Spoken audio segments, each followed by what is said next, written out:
ಮೇಷರಾಶಿ. ಮೇಷರಾಶಿ ಅಶ್ವಿನಿ ನಕ್ಷತ್ರ, ಭರಣಿ ನಕ್ಷತ್ರ, ಕೃತಿಕಾ ನಕ್ಷತ್ರ. ಮೇಷರಾಶಿಯವರಿಗೆ ಈ ವರ್ಷ ಗುರು 1ರಿಂದ 2ಕ್ಕೆ ಹೋಗ್ತಾ ಇದ್ದಾನೆ. ಹಾಗೆ ಶನಿ 11ರಲ್ಲೇ ಸಂಚಾರ ಮಾಡ್ತಾ ಇದ್ದಾನೆ. ವರ್ಷ ಪೂರ್ತಿ ನೋಡೋಕ್ಕೆ ಹೋದಾಗ ಗುರು ಮಾತ್ರ ಬದಲಾವಣೆ ಆಗ್ತಾ ಇದ್ದಾರೆ.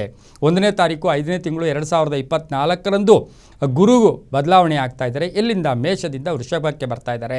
ಹಾಗಾಗಿ ಮೇಷರಾಶಿಯವರಿಗೆ 1ರಿಂದ 2ಕ್ಕೆ ಬರ್ತಾ ಇರತಕ್ಕಂಥ ಸಂದರ್ಭಕ್ಕೆ ಅನುಸಾರವಾಗಿ ಗುರುಬಲ ಬರ್ತಾ ಇದೆ.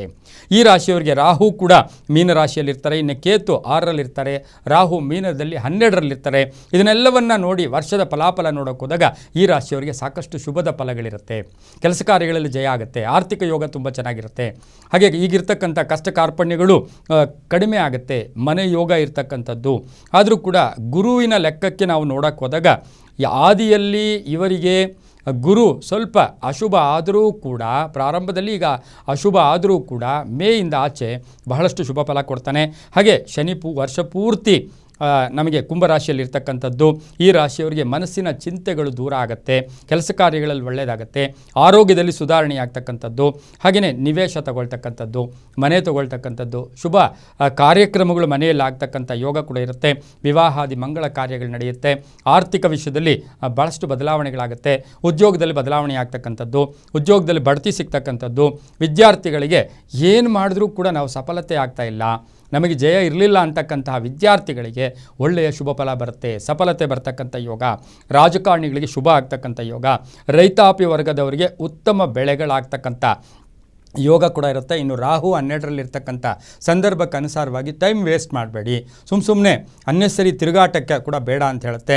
ಎಲ್ಲೋ ವಿದೇಶ ಪ್ರಯಾಣ ಇರ್ಬೋದು, ದೂರದ ಪ್ರಯಾಣಗಳಿಗೆ ಸ್ವಲ್ಪ ಅಡ್ಡಿ ಆತಂಕಗಳು ಬರ್ತಕ್ಕಂಥ ಸಾಧ್ಯತೆ ಇರುತ್ತೆ. ರೈತರಿಗೂ ತುಂಬ ಒಳ್ಳೆಯದಾಗುತ್ತೆ. ವಿದ್ಯಾರ್ಥಿಗಳು ಶುಭ ಆಗುತ್ತೆ.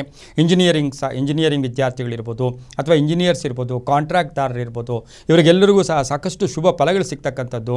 ದೊಡ್ಡ ಯೋಜನೆಗಳ ಎಲ್ಲೋ ಒಂದು ಕಡೆ ನಿಮಗೆ ದೊಡ್ಡ ಯೋಜನೆಗಳು ಮಂಜೂರಾಗ್ತಕ್ಕಂಥ ಸಾಧ್ಯತೆ ಇರುತ್ತೆ. ಶತ್ರುಗಳ ಬಲ ಕಡಿಮೆ ಆಗುತ್ತೆ. ಮುಖ್ಯವಾಗಿ ಮೇಷರಾಶಿಯವರಿಗೆ ಶತ್ರುಗಳ ಬಲ ಕಡಿಮೆ ಆಗುತ್ತೆ. ಆರ್ಥಿಕ ಯೋಗ ಚೆನ್ನಾಗಿರುತ್ತೆ. ಇನ್ನು ಆಸ್ತಿಯ ವಿಷಯದಲ್ಲಿ ಸ್ವಲ್ಪ ಸರಿಕೊಂಡು ಹೋಗಬೇಕು. ನೀವು ಅದೇ ಹಠದಿಂದ ಇದ್ದರೆ ಆಗೋದಿಲ್ಲ. ಸ್ವಲ್ಪ ಕೋಪತಾಪಗಳನ್ನು ಕಡಿಮೆ ಮಾಡಿಕೊಂಡು ಹೋಗಿದ್ದೆ ಆದರೆ ಆಸ್ತಿಯ ವಿಷಯಗಳಲ್ಲಿ ಜಯ ಆಗ್ತಕ್ಕಂಥ ಯೋಗ ಕೂಡ ಇರುತ್ತೆ. ಇನ್ನು ಸ್ಥಾನಮಾನ ವೃದ್ಧಿ ಆಗ್ತಕ್ಕಂಥದ್ದು, ಸಮಾಜ ಸೇವಾ ಕಾರ್ಯಗಳಲ್ಲಿ ಭಾಗಿಯಾಗ್ತಕ್ಕಂಥ ಯೋಗ ಮೇಷರಾಶಿಯವರಿಗಿರುತ್ತೆ. ಇನ್ನು ಮಹಿಳೆಯರಿಗೆ ಉದ್ಯೋಗದಲ್ಲಿ ಶುಭ ಆಗ್ತಕ್ಕಂಥದ್ದು, ಕುಟುಂಬದಲ್ಲಿ ನೆಮ್ಮದಿ ಇರ್ತಕ್ಕಂಥ ಯೋಗ. ಇನ್ನು ರಾಹು ಇರ್ತಕ್ಕಂಥ ಸ್ಥಾನ, ಹಾಗೆ ಕೇತು ಇರ್ತಕ್ಕಂಥ 6ನೇ ಮನೆಯನ್ನು ನೋಡಕ್ಕೆ ಹೋದಾಗ ಧನ ಯೋಗ ಅಂತ ಹೇಳುತ್ತೆ. ಹಣ ಯೋಗ, ಆಕಸ್ಮಿಕ ಹಣ ಬರ್ತಕ್ಕಂಥ ಯೋಗ. ಇನ್ನು ರೋಗ ರುಜಿನಗಳಲ್ಲಿ ಏನಾದರೂ ತೊಳ್ಳಾಡ್ತಾ ಇದ್ದರೆ ಅದಕ್ಕೆ ಸರಿಯಾದ ಪರಿಹಾರ ಸಿಗ್ತಕ್ಕಂಥ ಒಂದು ಕಾಲ ಕೂಡ ಈ 2024ರ ಯುಗಾದಿಯ ಫಲಗಳಲ್ಲಿ ನೋಡ್ಬೋದು. ವಾದಗಳು ಬೇಡ, ವಾದ ವಿವಾದಗಳಿಗೆ ಹೆಚ್ಚು ಅವಕಾಶ ಮಾಡಿಕೊಡ್ಬೇಡಿ. ವ್ಯಾಪಾರದಲ್ಲಿ ಚೆನ್ನಾಗಾಗುತ್ತೆ. ಕೋರ್ಟಿನಿಂದ ಶುಭ ಆಗುತ್ತೆ. ಹಾಗೆಯೇ ಈ ರಾಶಿಯ ಡಾಕ್ಟರ್ಸ್ಗೆ ಒಂದು ಹಾಸ್ಪಿಟಲ್ ಮಾಡ್ಕೊಳ್ಳೋ ಯೋಗ. ಹಾಗೆಯೇ ವೃತ್ತಿಯಲ್ಲಿ ಬದಲಾವಣೆ ಆಗ್ತಕ್ಕಂಥ ಯೋಗ ಕೂಡ ಇರುತ್ತೆ. ಮಹಿಳೆಯರಿಗೆ ಬಹಳಷ್ಟು ಶುಭ ಆಗ್ತಕ್ಕಂಥ ಯೋಗ ಕೂಡ ಇರುತ್ತೆ. ವರ್ಷ ಪೂರ್ತಿ ನೋಡೋಕೆ ಹೋದಾಗ ಗುರುವಿನ ಅನುಗ್ರಹ ತುಂಬ ಚೆನ್ನಾಗಿತ್ತು, ಆದರೆ ಜಾಗ್ರತೆಯನ್ನು ಕೂಡ ವಹಿಸಬೇಕಾಗಿರುತ್ತೆ. ವಿದ್ಯಾರ್ಥಿಗಳಿಗೆ ಶುಭ ಆಗುತ್ತೆ. ಈ ರಾಶಿಯವರು ಕೆಂಪು ಮತ್ತು ಹಳದಿ ಬಣ್ಣವನ್ನು ವರ್ಷ ಪೂರ್ತಿ ಉಪಯೋಗಿಸ್ಕೊಂಡ್ರೆ ತುಂಬಾ ಒಳ್ಳೆಯದಾಗುತ್ತೆ. ಈ ವರ್ಷದಲ್ಲಿ ಸಾಕಷ್ಟು ದುರ್ಗಾರಾಧನೆ ಮಾಡ್ಕೊಳ್ಳೋದು, ಕೆಂಪು ವಸ್ತ್ರಗಳನ್ನು ದಾನ ಮಾಡ್ತಕ್ಕಂಥದ್ದು, ತೊಗರಿಬೇಳೆಯನ್ನು ದಾನ ಮಾಡಿಕೊಂಡ್ರೆ ಭಾಳಷ್ಟು ಶುಭ ಆಗುತ್ತೆ. ಇವರ ಅದೃಷ್ಟ ಸಂಖ್ಯೆಗಳು ಈ ವರ್ಷದಲ್ಲಿ 3 ಮತ್ತು 9 ಆಗಿರುತ್ತೆ. ಹಾಗೆ ಪೂರ್ವ ಮತ್ತು ದಕ್ಷಿಣ ದಿಕ್ಕುಗಳು ಈ ರಾಶಿಯವರಿಗೆ, ಮೇಷರಾಶಿಯವರಿಗೆ ಬಹಳಷ್ಟು ಶುಭ ಆಗ್ತಕ್ಕಂಥ ಯೋಗ ಕೂಡ ಯುಗಾದಿಯ ಫಲಾಫಲಗಳಲ್ಲಿ ನಾವು ನೋಡಬಹುದು.